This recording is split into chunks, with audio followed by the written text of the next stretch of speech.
एक गांव में सोहन नाम का एक गरीब किसान रहता था। सोहन की दिनचर्या साधारण थी। हर सुबह उठकर भगवान श्री कृष्ण की पूजा करता और अपने खेतों में मेहनत करता था। उसके पास ज्यादा धन दौलत नहीं थी, लेकिन उसकी भक्ति उसकी सबसे बड़ी संपत्ति थी। सोहन की भक्ति और विश्वास की कहानी पूरे गांव में प्रसिद्ध थी। एक बार गांव में भयंकर सूखा पड़ा। कई महीनों से बारिश नहीं हुई थी और गांव के तालाब और कुएं सूख गए थे।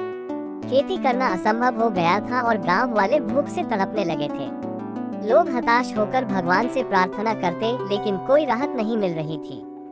सोहन ने भी अपने खेतों में सूखे की मार झेली थी, लेकिन उसका विश्वास अभी भी पक्का था। एक दिन सोहन ने निश्चय किया कि वह भगवान श्री कृष्ण से प्रार्थना करेगा और उनके चरणों में अपनी विनती रखेगा। वह अपने घर से मंदिर की ओर चला और भगवान के चरणों में बैठ गया। उसने आंखें बंद कर ली और मन से भगवान श्री कृष्ण का ध्यान किया। उसने भगवान से कहा, हमें आपकी मदद की जरूरत है। कृपया हमारी परेशानियों का अंत करें और हमारे गांव में बारिश करवाएं। सोहन की प्रार्थना इतनी सच्ची और दिल से थी कि भगवान श्री कृष्ण को सुननी पड़ी। अचानक मंदिर के भीतर एक दिव्य प्रकाश फैल गया और भगवान श्री कृष्ण की मूर्ति सजीव हो उठी। भगवान श्री कृष्ण ने सोहन से कहा, हे भक्त, तुम्हारी भक्ति ने मुझे यहाँ आने पर मजबूर कर दिया है। मैं तुम्हारी प्रार्थना सुन चुका हूँ। तुम और गांव वाले चिंता मत करो।